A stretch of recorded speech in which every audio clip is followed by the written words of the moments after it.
Hello everyone, welcome back to this new tutorial. So today I'm going to show you how you can add a SEO title to the pages of your website. So here you can see I have opened a site pages, a site menu. So let's say we have to add a site title to this home page. So click simply here, then click on the SEO basics, and this tab will open. And as you can see, this is how it will show it on Google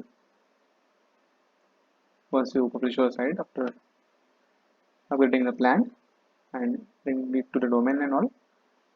So here as you can see it has given home, but as this is a home page, you can either give it a home or let's say it's a clothing site. Then you can add a title something like let's see S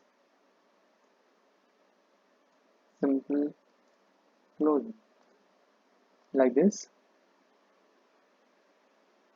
and here you can give it like country name, whatever is good for SEO. So like this you can give, and you can also add a meta description for a particular page. So I will be again adding a tutorial in the upcoming days regarding this. So stay tuned for this. This was a short and simple video. I hope you understand this. The same process you can repeat for the other pages on your site. Thank you.